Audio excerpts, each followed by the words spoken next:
हाँ भाई करें शुरू। चाइना के अंदर ना OnePlus 13R लॉन्च हो चुका है, AKA OnePlus Ace 3 Pro। अब Ace सीरीज जो चाइना के अंदर लॉन्च होती है वो इंडिया के अंदर ना R सीरीज में आती है, तो ये Ace 3 Pro है जो इंडिया के अंदर 13R के नाम से आ सकता है और यही रीजन है कि हम ये वीडियो बना रहे हैं। अब देखो डिजाइन से स्टार्ट करें तो यहाँ पर देखो ये है OnePlus 13R मतलब Ace 3 Pro, ये हमारे पास 12R। देखने में दोनों भाई बिल्कुल सेम लगते हैं, लेकिन यहाँ पर मैंने गौर से देखा और पता लगा कि कैमरा मॉड्यूल थोड़ा सा चेंज करा है इन्होंने। एक यहाँ पर फ्लैश की शेप चेंज हुई है, रिंग हटा दी इन्होंने मेटल की जो कैमरा के साइड साइड में रिंग होती थी, और जो कैमरा है ना उसका लेआउट इन्होंने ब्लैक कर दिया है। यहाँ पर बस यही डिफरेंस है, लेकिन अगर आप दूर से देखोगे ना तो बिल्कुल राम और श्याम लगते हैं। बाकी साइड का फ्रेम इस बार इन्होंने जो है वो ग्लॉस फिनिश का कर दिया, पहले मैट फिनिश का मिलता था एंड मेरे को पर्सनली मैट फिनिश ही पसंद था। बाकी आप बताना आपको ग्लॉस फिनिश पसंद है या मैट फिनिश पसंद है। इवन इन हैंड फील भी दोनों ही फोनों की सेम है। यहाँ पर मेरे पास एक ग्लॉस फिनिश वाला है, अब इन्होंने ना एक ग्रीन कलर निकाला है जो कि काफी टाइम से हम देख रहे हैं ग्रीन कलर लॉन्च कर रहे हैं काफी अलग अलग टेक्सचर के साथ, लेकिन यहाँ पर इस बार इन्होंने इको लेदर दिया। अब अगर इंडिया के अंदर वो लॉन्च होता है आप उसे बाय करोगे तो हो सकता है अलग इन हैंड फील मिले। और OnePlus के दूसरे फोनों के कलर्स के साथ भी हमने देखा है ब्लैक कलर आता है मैट के साथ, अब ग्रीन इन्होंने लेदर के साथ डाल दिया। और सिल्वर बाय करोगे तो आपको बिल्कुल ग्लॉस फिनिश मिलेगी। बट अगर आप ग्लास वाला वेरिएंट बाय करोगे ना, OnePlus ने ये क्लियर नहीं करा कि इन्होंने कौन सा ग्लास यूज करा है, क्योंकि यहाँ पर 12R पे भी बस इन्होंने ये लिख दिया था कि ग्लास बैक है, और यहाँ पर 13R पर भी सिर्फ ग्लास बैक ही लिखा है। ये तो बताओ कि कॉर्निंग गोरिल्ला ग्लास यूज करा है या पांडा वगैरह जैसी प्रोटेक्शन यूज करी है। हालांकि फ्रंट पे विक्टस 2 की प्रोटेक्शन है जो कि 12R पर भी मिलती थी, और ये मार्केट के अंदर अभी भी बेस्ट ग्लास है। और इसके अलावा 13R में 12R के कंपैरिजन में दो और चेंजेस करे हैं। एक तो यहाँ पर पहले IP64 रेटिंग मिलती थी, अभी IP65 रेटिंग मिलती है, तो पानी को ये थोड़ा सा और अच्छे तरीके से हैंडल कर लेगा। हालांकि यहाँ पर कोई भी कंपनी इस चीज की गारंटी नहीं देती, और अभी भी मैं कहूंगा कि मोटोरोला जहां पर IP68 रेटिंग दे रहा है, OnePlus अभी भी इस चीज में काफी पीछे हो जाता है। और दूसरा 600 mAh बैटरी बढ़ा दिया। मुझे लगा था भाई फोन मोटा हो जाएगा, यहाँ पर वेट ज्यादा होगा, लेकिन हमने वेइंग मशीन से वेट देखा, इसका वेट सिर्फ 6 से 7 ग्राम ही ज्यादा है, और हाथ में भी फील नहीं होता कि ये भारी फोन है। बाकी भाई दोनों के कवर आप आपस में बदल सकते हो, तो इससे यही चीज भी क्लियर हो जाती है कि फोन भाई मोटा भी नहीं हुआ है। इसके अलावा फोन की जो डिस्प्ले है वो 12R वाली सीधी यहाँ पर चिपका दी है। आपको सेम LTPO4 AMOLED पैनल मिलता है जिसका रिफ्रेश रेट 1 to 120 हर्ट्ज काफी स्मूथली स्विच हो जाता है, जो कि बैटरी कंजप्शन बचाता है डिस्प्ले की। इसके अलावा भाई रेजोल्यूशन सेम है, डिस्प्ले की PPI सेम है, यहाँ तक कि व्यूइंग एंगल्स और कलर की एक्यूरेसी मेरे को लगभग सिमिलर ही मिली है।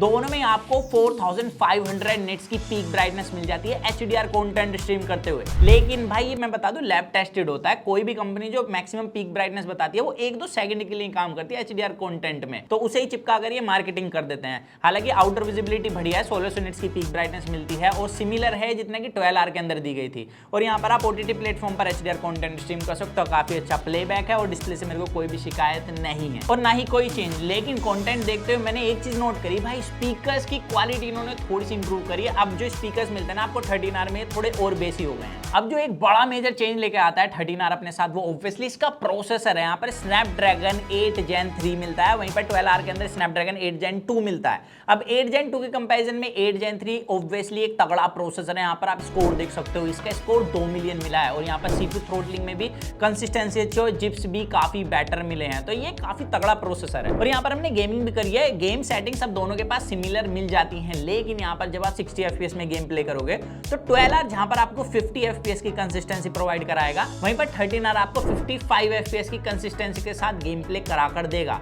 और इसके अलावा दोनों के पास 90 FPS का भी ऑप्शन मिलता है। काफी लोग जानना चाहते हैं 90 FPS में गेम प्ले आखिर कैसे करें, तो आपको डिस्प्ले सेटिंग्स में जाना है, वहां पे BGMI को सिलेक्ट करके 90 FPS मैन्युअली सेलेक्ट कर लो, और उसके बाद दोनों में 90 FPS गेम प्ले कर सकते हो, और गेम प्ले भी काफी बढ़िया मिल जाता है दोनों के अंदर ही। और एक और डाउट जो लास्ट टाइम 12R के साथ था, कंपनी ने बोला था कि 12GB वेरिएंट बाय करोगे तो आपको UFS 4.0 मिलेगा, लेकिन सबको मिली 3.1, तो कंपनी ने तगड़ा वाला चूना लगाया था। तो शायद कंपनी ने ये भी बोला था कि फोन रिटर्न कर सकते हो, बट काफी लोगों को पसंद आ गया फोन तो रख लिया, क्योंकि प्राइस पॉइंट पे जस्टिफाई कर रहा था। लेकिन अभी कंपनी ने ना सीधा यहाँ पर 8GB वेरिएंट हटा के 12/256GB वेरिएंट मिलता है इसका मिनिमम, जिसमें आपको UFS 4.0 की ही स्टोरेज मिलेगी, जिसकी वजह से जब दोनों फोन के UI को आप चलाओगे तो भाई ये थोड़ा ज्यादा स्मूथ फील होता है, ज्यादा जल्दी ऐप ओपन करा देता है। अब इसके पीछे रीजन ये भी हो सकता है कि इसके अंदर कलर OS मिलता है, क्योंकि चाइनीज वेरिएंट है ना, तो भाई इसकी हम ज्यादा खुल के जब भी बात करेंगे जब ये फोन इंडिया के अंदर लॉन्च हो जाएगा। बट अभी तक जितना मेरा एक्सपीरियंस है मुझे चलाने में थोड़ा सा स्मूथ लगा। और इसके UI के अंदर ना मैंने कुछ AI फीचर्स भी देखे हैं, लेकिन मैंने इन्हें यूज नहीं करा, क्योंकि उसमें ना चाइनीज ऐप से मेरे को लॉग इन करना पड़ता। हालांकि अगर ये फीचर इंडिया के अंदर आ जाते हैं ना तीनों, तो काफी कमाल के हैं। जैसे कि एक आपको बैकग्राउंड ऑब्जेक्ट इरेजर मिल जाता है, दूसरा यहाँ पर अगर आप किसी से कॉल पर बात कर रहे हो तो उसकी बातों को समराइज कर सकते हो, और आर्टिकल पढ़ते हुए भी समराइज कर सकते हो। तो यहाँ पर ये फीचर्स अगर आते हैं इंडिया के ऑक्सीजन OS के अंदर तो बढ़िया रहेगा। फिलहाल अगर कैमरास पर आए तो भाई डिस्प्ले के जैसे यहाँ पर भी डिट्टो स्पेसिफिकेशन चिपकाई है, जैसे कि मेन कैमरा 50 मेगापिक्सल का, 8 मेगापिक्सल का अल्ट्रा वाइड, 2 मेगापिक्सल का मैक्रो और फ्रंट में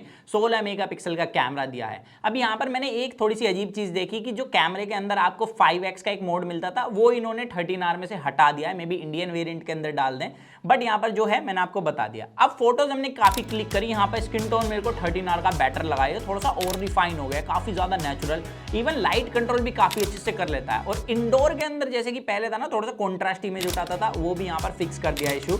और बैक कैमरे के साथ भी मेरे को सिमिलर रिजल्ट मिले, कलर्स दोनों ही काफी अच्छे उठाते हैं। मैंने पहले बोला 12R के कैमरा ठीक मिल जाते हैं, बट पहले क्या था 12R के कैमरा लाइट अच्छे से कंट्रोल नहीं कर पाते थे, लेकिन 13R काफी अच्छे से लाइट कंट्रोल कर पा रहा है और इसी तरीके से हमें हर सिचुएशन के अंदर फोटो मिली है। तो मेरे हिसाब से 13R के कैमरा बेशक ऑन पेपर इंप्रूव ना हो, लेकिन अगर आप फोटोज क्लिक करते तो आपको इंप्रूवमेंट दिखेगी। हालांकि ऐसा इसलिए भी हो सकता है क्योंकि चाइनीज यूनिट है, बट मैंने ना काफी सारे फोन टेस्ट करे इंडियन चाइनीज, मेरे को इतना बड़ा कोई डिफरेंस नहीं मिला। बाकी जैसे मैंने स्टार्टिंग में बताया था इसके अंदर 600 mAh बैटरी बड़ी है, जिसके बाद ये 6100 mAh की बैटरी के साथ आता है और यहाँ पर 100 वोट की चार्जिंग मिलती है, जैसे कि 12R के पास मिलती है। अब यहाँ पर तो कम mAh की बैटरी थी, ये जल्दी चार्ज हो जाता था, लेकिन यहाँ पर कैपेसिटी बढ़ने की वजह से 5 मिनट एक्स्ट्रा चार्जिंग टाइम ले लेता है, पर बैटरी बैकअप भी उस हिसाब से ज्यादा बढ़ जाएगा। अब देखो जितना मैंने इस फोन को यूज कराया ना, मैं ये चीज कह सकता हूँ अगर आप 12R से इस पे स्विच होने की सोच रहे हो तो देखो इतना बड़ा कोई चेंज नहीं है। यहाँ पर हमने देखा ज्यादातर चीजें सिमिलर मिल जाती है और ऑब्वियसली काफी पावरफुल फोन है,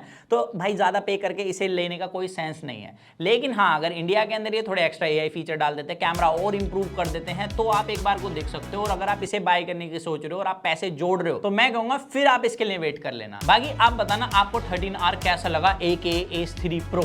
सो दैट्स इट गाइस, आज की वीडियो में सिर्फ इतना ही था, तो मिलते हैं जल्दी कूल और एक्साइटिंग वीडियो में। तो जब तक के लिए to watch your heart, stay in with HFE unbox guys.